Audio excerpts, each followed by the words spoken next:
Cartels up to their shenanigans down here at the border. That's today's subject. So U.S. and Mexican authorities respond to suspected cartel activity on both sides of the border.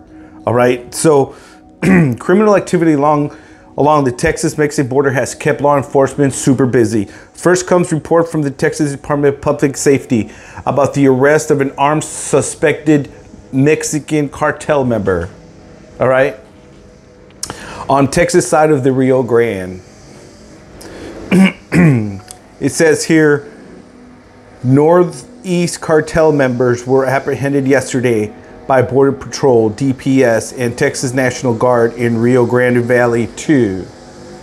Unloaded rifles were they were unloading rifles. Unloaded rifles were found near the men in the mud in the Fontana, Texas area, according to Border Patrol. The head of the U.S. Border Patrol has offered additional information about the arrests. This was joint operation in cooperation with the government of Mexico. More weapons were seized on the Mexican side of the border.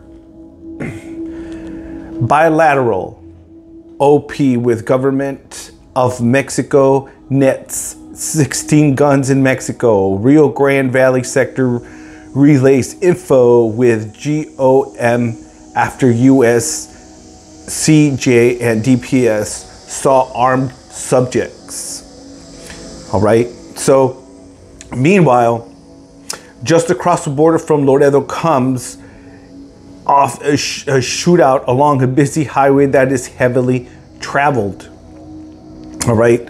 A shootout between Mexican police and heavily armed gangsters left 10 dead and 4 wounded on a highway near the U.S. border.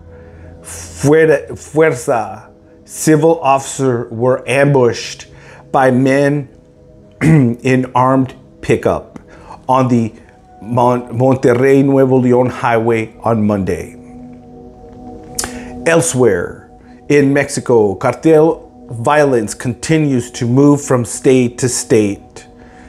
Mexican states such as Colima has seen a drastic increase in violence levels, while Durango's security situation has improved, according to new reports.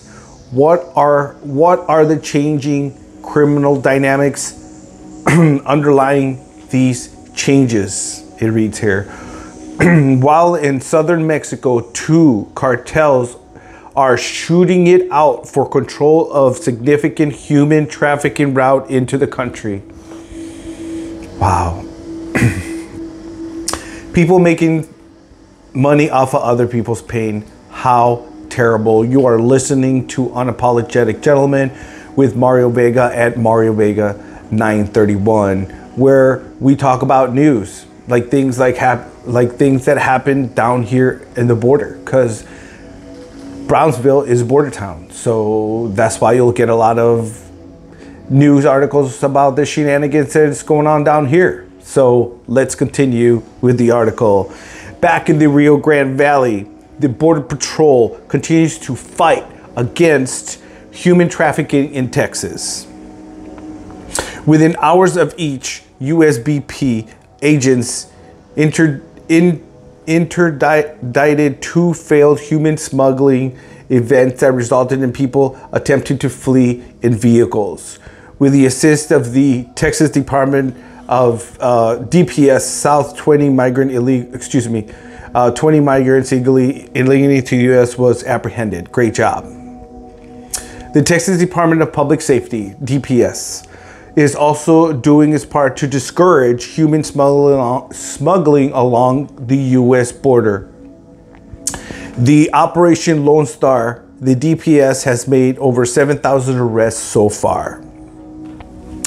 The state of Texas, through Governor Greg Abbott, Texas Operation Lone Star has expanded criminal trespasses enforcement in Eagle Pass. Eagle Pass, they do a lot of shenanigans come across there, if you know what I mean. So in Eagle Pass, arrested 6 illegal immigrants from Honduras and Venezuela for crossing unlawfully between the ports of entry. They face state charges. Okay. Meanwhile, the fight against the cartels continues elsewhere along the U.S.-Mexican border. In Arizona, federales against agents seized a large caliber weapon before it could be smuggled south of the border. And now that summer heat has arrived. The human trafficking routes through the desert around El Paso are turning deadly. All right, is enough being done to combat these cartels? Share your opinions down in the description below. So this is another article from down here in Brownsville, Texas, and I will see you in another video.